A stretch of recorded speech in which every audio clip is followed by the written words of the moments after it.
আসসালামু আলাইকুম রহমতুল্লাহ বরকাত। আমার সকল দেশবাসী, আমাদের বাংলাদেশের মানুষ একটা বিভ্রান্তর মধ্যে আছে, একটা ভুল এর মধ্যে আছে, অনুমানের মধ্যে আছে যে আরবের লোকেরা এরা এত বড় বড় জুব্বা পরে, কিন্তু এরা তো মুনাফিকি করে কিভাবে। এরা এরা এরা তো মুসলমানের কোনো এদের নাম নিশানের মধ্যে না, এদের মধ্যে দেখা যায় বেশিরভাগ কর্মধারা। আজকে ফিলিস্তিনের উপর এত জুলুম করতেছে, কিন্তু আরবের কেউ প্রতিবাদ করতেছে না, কথাও বলতেছে না একটু।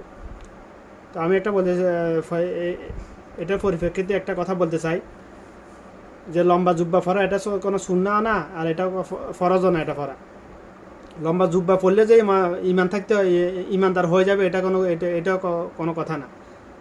ইমান তো জুব্বার মধ্যে না, টুপির মধ্যে না, ইমান হচ্ছে কলবের মধ্যে। আর আমরা আমরা এদেরকে আরবের এদেরকে এদের দোহাই দিয়ে তো আমরা বাঁচতে পারবো না। আমার কবরে তো এরা যাবে না, এদের কবরে আমি যাবো না। হাসরের দিন আল্লাহ সামনে যখন দণ্ডায়মান হওয়া লাগবে, তখন তো এদেরকে দেখাই যাবে, পার হওয়া যাবে না যে এরা এরা মানে নাই, আমরা এদেরকে দেখে দেখে শিখছি, এটা তো বলা যাবে না।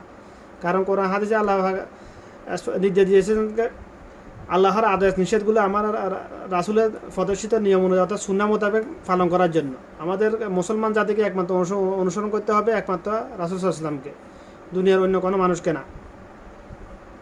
মুসলমান জাতির জন্য একমাত্র অনুকরণীয় একমাত্র রাসূলুল্লাহ সাল্লাল্লাহু আলাইহি ওয়াসাল্লাম, দ্বিতীয় অন্য কেউ না। অন্য কারো আমরা মুসলমান অন্য কাউকে অনেক আলেমা অনেকে বলে আমি অমুককে অনুসরণ করি, অমুককে ফলো করি। আমরা আসলে কোনো আলেমকেও ফলো করি না, আমরা আলেমের কথাগুলোকে ফলো করি। কথাগুলো যদি কোরআন সুন্নাহ সম্মত হয়, আমরা সেই কথাগুলোকে ফলো করি। মূল কথা হলো আরবের এরা যে জুব্বা ভরে, এটার জন্য এরা ফার পাওয়া যাবে, এটা দিয়ে এটা জান্নাতে চলে যাবে, এটা কোনো কথাই না। এরপরে আসল কথা হলো পুরুষের জন্য নাভির উপরিভাগ থেকে টাকনুর উপরিভাগ পর্যন্ত ঢেকে রাখা এটা ফরজ। আর গর্দান থেকে অর্থাৎ কাঁধের উপরিভাগ থেকে টাকনুর উপরিভাগ পর্যন্ত ঢেকে রাখা এটা হচ্ছে সুন্নাহ। এটা হচ্ছে আমার আসলে সুন্নাহ। তার মানে এই নয় যে লম্বা জুব্বাকা দিতে হবে, বোরকা দিতে হবে, শাড়ি পরতে হবে, মেয়েদের মধ্যে এরকম না। আর আরবদের কথা হলো আমাদের দেশের মানুষ সাধারণত মানে সোশ্যাল মিডিয়াতে শুনি মানুষের মুখে শুনি অনেক প্রপাগান্ডা ছড়া আরবদের সম্বন্ধে। এদের ইমান বা আমাদের ইমানের চাইতে বাঙালি জাতির ইমানের চাইতে অনেক দুর্বল। আমাদের বাঙালি জাতির ইমান এখন 90% চলে আসতো যদি বাংলাদেশে আলেমের মধ্যে আলেমে যদি ফেতনাবাজি না থাকতো, একতলাফ না থাকতো।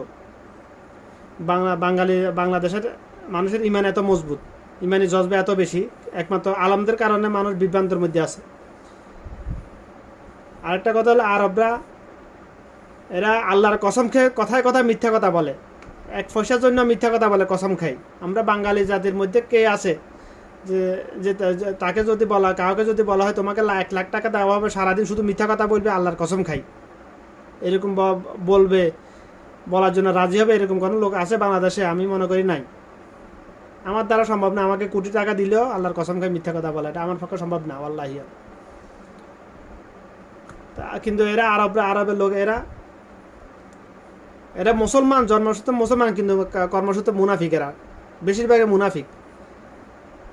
এদের দেখা যায় এরা নামাজের ওয়াক্ত হয়েছে, জামাত শুরু হইতেছে, ওই সময় অনেকে দেখা যায় মসজিদের সামনে দিয়ে ঘুরে চলে যেতেছে। অথবা আমাদের দেশে বাংলাদেশে এরকম কোনো আমি দেখিনি আমার জন্মে, আমার বুঝ হওয়ার পর থেকে এই পর্যন্ত।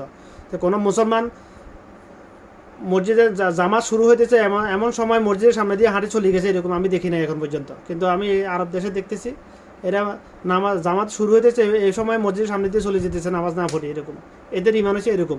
তো আমরা মুসলমান, বাংলাদেশে মুসলমান জাতি, আমরা আরবদেরকে অনুসরণ করে চললে তো নাজাত পাওয়া যাবে না। আমাদের অনুসরণ করতে হবে আমার রাসূলের আদর্শকে, কোরআনকে এবং সুন্নাহকে, এই দুটাকে, কোরআন এবং হাদিসকে। যদি রাসূল ইসলামের জীবন সর্বশেষ যে ভাষণকে বিদায় হজের ভাষণে রাসূল ইসলাম কী বলেছেন, আমি তোমাদের জন্য দুটো জিনিস রেখে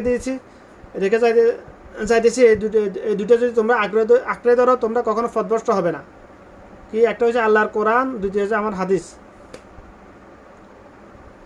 তো সুতরাং সর্বোপরি আমি বলতেছি, আমাদের এই আরবদেরকে দেখি আমাদের ফার পাওয়া যাবে না, নাজাত পাওয়া যাবে না। নিজের ইমান আমল ঠিক করতে হবে, নিজের ইমান আমল দিয়ে নিজেকে বাঁচাতে হবে ইনশাআল্লাহ। আর এই ভিডিওটা ইনশাআল্লাহ বা বাঙালি জাতির মধ্যে বেশি বেশি করে শেয়ার করে দিবেন, আর চ্যানেলটা সাবস্ক্রাইব করে রাখবেন ইনশাআল্লাহ।